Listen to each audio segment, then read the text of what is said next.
This is Lake Effect from 89.7 WUWM, Milwaukee's NPR. Thanks for tuning in today. From my home studio, I'm Audrey Nowakowski.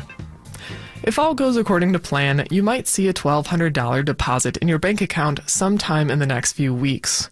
The 3 million people who've recently filed for unemployment will get an extra $600 a month, and the people with kids will get even more money. It's all part of the economic stimulus plan that Congress and the Trump administration have been negotiating for the last couple of weeks. Now, whether you're unemployed or not, knowing how to make that extra money last can be a challenge. Lake Effect's Julian Haida recently spoke with local financial planner Tony Drake. He's the CEO of Drake & Associates and a host of Retirement Ready on WTMJ Radio. Thanks so much for joining us. Great to be here. So as a financial planner, I'm sure a lot of people are writing to you saying, I'm getting this $1,200 check, or at least I'm hoping to get this $1,200 check or something like it, depending on their financial situation. How do I spend it? What should people do with this money that is going to be deposited in their bank accounts? Boy, you're really hitting it on the head, and I think we're all either thinking that or in my profession, we're certainly hearing that. And, you know, while the hope from the government is certainly that folks will spend money to stimulate the economy, there's probably a couple things that most folks should do before they jump out and spend that. And first and foremost, it's that emergency fund. It's nothing fun, nothing exciting to think about, but I really like to see people have that 3 to 6 months reserve. So just sit down, think about that budget, think about, you know, if you had no income coming in, what does it take to make your world float? You know, we got some pretty staggering unemployment numbers, and if you're either been laid off or let go because of this or fear you may be, that emergency account can really come in handy. Now, a lot of people, even before this crisis, had a really hard time saving. I was reading a lot of statistics that I'm sure you're familiar with, that some people can't even come up with $500 if they have to. So I imagine that emergency fund wasn't a fund when they did lose their jobs, or if their jobs slowed down in the last several weeks because of coronavirus, and a lot of that went to debt. So should people pay that off right away when they get their $1,200 check from the government, or should they still build themselves a savings account like you recommend and then figure out how to pay that off at a different time?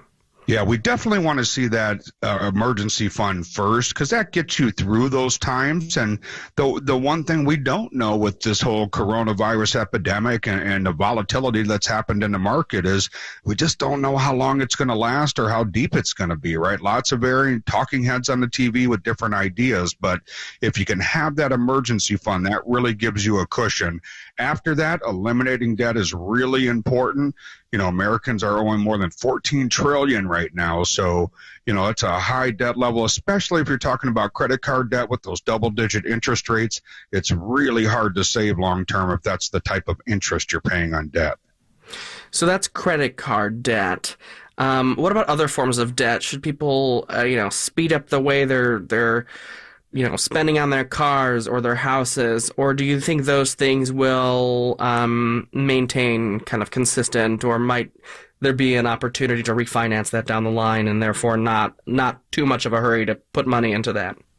There's a really interesting concept that we call good debt, and that sometimes sounds a little bit contradictory, right? But, you know, the theory there is that, you know, if you have a home, generally speaking, especially today, in fact, folks may want to look at refinancing their house if they're in a position to do so and had a higher interest rate, because the mortgage rates are so low right now. But generally speaking, that's pretty low rates.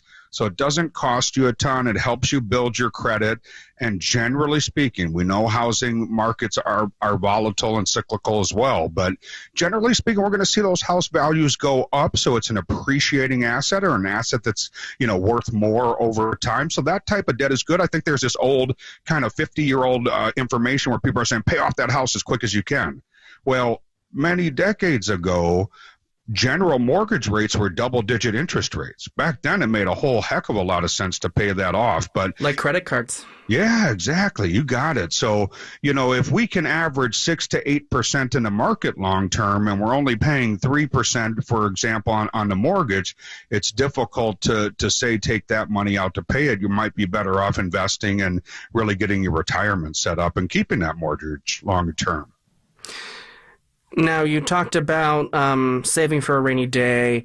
I'm wondering what the rules for that are. So, say I put money in into a rainy day account, and I want to order pizza next week because I had a party planned for next week. Does that count as an emergency expense? What are the kinds of expenses that count as an emergency expense? I wish it did. We all love that pizza party, especially nowadays. We're all, kind of on lockdown here. But, that emergency fund should really be set aside, not for those day-to-day expenses. It's really there. If you have lost your job, or maybe you're married and one of the two spouses lost their job and you're suddenly short on income to cover the bills. That's the type of thing we're looking at. And we're really looking at those essentials. When I work with a retiree, for example, and we're working on their income plan for retirement, we talk about the portion of the income that they need to just get through and survive. And then there's the luxury items, the vacations, the pizza parties, all the fun stuff. And we certainly want to build that in a retirement plan. But for your emergency fund, it should really boil down to those essentials, the things you have to pay to get by until you find that next job. So what's the hierarchy of that? I mean, is it like housing, food, car payment? Like, how do you begin to kind of build that pyramid of things that are emergencies? Yeah, I think you nailed some good ones, right? We certainly have to cover our housing. You have to pay your loan obligations. You don't want your credit to go bad or, God forbid, have things repossessed. I mean, you really whack that credit and it can follow you for many, many years. We have to eat to survive. Maybe we don't get as much snacks and, the kind of fun stuff that we all like to eat. But, you really want to boil it down to those things you have to do to get by. And that's where we'll use that emergency fund until you get that next job. Now we can replenish the emergency fund. You have your income coming back in to cover those month-to-month expenses, and you can get back on track. How do you recommend people read the news at this time? I'm reading a lot about how, for example, some apartment management companies are talking about delaying rent payments, freezing rent payments. There's a lot of talk about perhaps delaying, suspending student loan payments. There's a lot of relief that seems to be coming from unexpected places. So when you don't necessarily know what kind of debts you owe or what kind of expenses you have, how can someone figure out what is the most pressing thing they need to pay, because they won't necessarily have as much mercy, for lack of a better word, from the people that they owe for a living expense or some sort of necessary monthly expense? Biggest thing I want to stress to folks is you want to make sure there's so many talks and ideas about what should be in a stimulus package, what shouldn't be, and there's a lot of ideas being floated around both from the Democratic side and the Republican side and the president. And so we really want to make sure when you're coming down to your plan and really figuring out what you have to pay and what, if any, relief packages are going to be there, we really have to wait till those things are passed and signed. Until then, boy, there's just tons of ideas that are floated around. You don't want to base your financial plan on an idea that really doesn't come to fruition. So should people contact their banks or their landlords or their whoever they owe to have a solid sense of when they should pay for things? Yeah, great first step, especially if you're struggling. What so many of us want to do is just hide, not pick up the phone, hide from those bill collectors. Best thing you can do is contact people directly. Generally, through these type of volatile periods and substantial market corrections, most banks, lenders are going to try to do something. They don't want to see you foreclose, so they're going to try to do things to help you. They'll be aware of what relief packages have passed, so communication is key. And even if it's an area where there hasn't been stimulus from the government, it's always best to contact that lender and see if they're willing to do anything to help. Very interesting. Well, if you're just joining us, you're listening to Lake Effect on WUWM 89.7, Milwaukee's NPR. I'm Julian Haida, and I'm talking with Tony Drake. He is a certified financial planner, CEO of Drake & Associates here in Milwaukee. Tony, I wanted to ask you what the difference is in your approach depending on whether or not you're unemployed, or if you are fortunate to be employed in this moment and you get that $1,200 stimulus deposited into your bank account. Is the way you spend that or save that different depending on whether or not you're employed versus unemployed at this moment? The fascinating part about financial planning, it is a very unique experience. And if you're working with an advisor, he or she should really be creating a plan that's unique to you and your scenario. So right now, that would be a very different plan, right? If you unfortunately are unemployed, laid off, let go because of this, so many businesses being closed, you definitely want to address that emergency fund. Probably makes sense. We talk about having 3 to 6 months, having closer to that 6-month period on hand is really important because we don't know how long this will be. So you want to make sure you can cover your bills and obligations. Now, if you're in an industry where you feel like the job's safe, you have that, emergency fund, hopefully you've paid down that debt. Boy, this can be a phenomenal time to invest, right? We know long-term investing's all about your time horizon. We know long-term the markets will recover and they're substantially discounted right now. So that can be a great time to invest that money if you don't have a short-term need for it and really see some great appreciation. I mean, imagine, you're going out shopping and your favorite pair of jeans is suddenly 30 or 35% off. You'd be crazy not to want to get it, right? And it's very similar with the market. Things are deeply discounted. Again, we don't know if it'll go lower and we don't know how long it will take to come up. So you'll want to make sure the time horizon is right, but you want to get that money stuck away, maybe increase your savings. If you don't know how much to save, I have a great calculator on my website, wealthwisconsin.com, that can help you estimate based on your age and what you're trying to accomplish, what your savings rate should be. And I think a lot of people interface with, for example, the stock market when they're saving for retirement or saving for anything like I am for a wedding right now. Congratulations. Oh, well, thank you. And I think a lot of people have opened up their investment accounts and things have just completely dropped out. I think the standard advice is don't freak out. Don't pull out, but they are seeing, obviously, the market behave in the way that it does. So I think a lot of people, more than usual, are tempted to pull out. Is there a way of following that principle of buying low and selling high that works for people, or should they just stay seatbelted and go along for the ride? Yeah, again, it boils down to that time horizon and how soon you need the money. If you're a retiree and you just retired, or you were planning on retiring in the next month or two, a little bit different story, right? You have a shorter time horizon. We're losing income. We can't afford to ride out the big ups and downs. Imagine like a roller coaster that we go through in the market.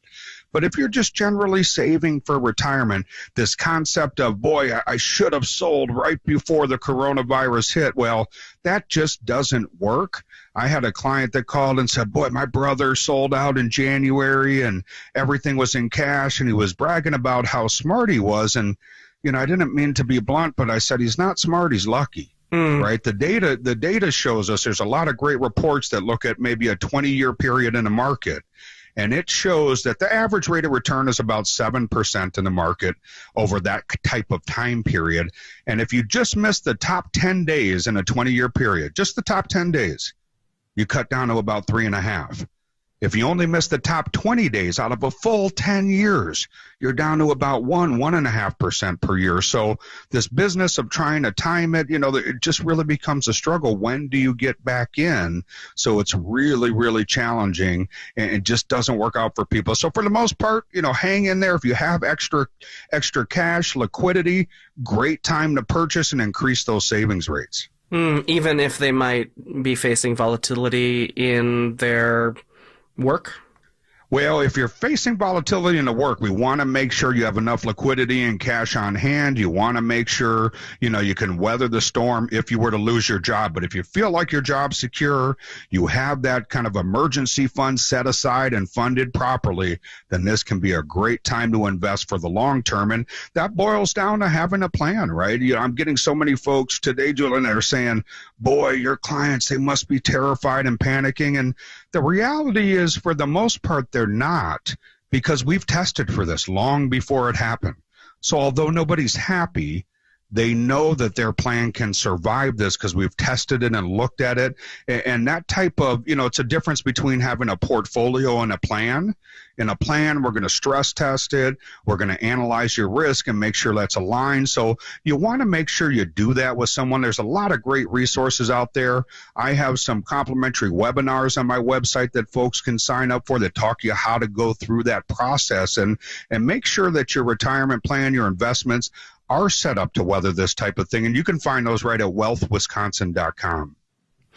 Now I want to ask you something lastly, kind of personal. When you're reading the news and you're seeing, every individual, more or less, depending on, the big asterisk that's attached to that, is getting $1,200. Is that something that will have a meaningful effect on the economy and on people's lives? Do you think that is not enough or too much for really making a difference in people's lives at this time? I certainly don't think that it's too much. The question, I think the big question that most investors and economists are asking right now is, will it be enough? In fact, there's some politicians that are talking about another round yet of some type of relief package. And that just boils down to how long this thing takes, right? I mean, we're seeing the virus in some areas. We're seeing these incredible doubling rates, and we just don't have a good sense for how long this will last. I think once we finally see the cases peak in the U.S. and start to retract and get a better sense for what the death rate really is, and, when can people fully get back to work? Are we talking, months, or are we talking quarters for that? Then I think people, will settle down and things will kind of get back to the norm a little bit. Well, thanks so much for sharing your insight. Tony Drake, CEO of Drake & Associates. He's a certified financial planner. Thank you so much for joining us on Lake Effect. My pleasure. Thanks for having me.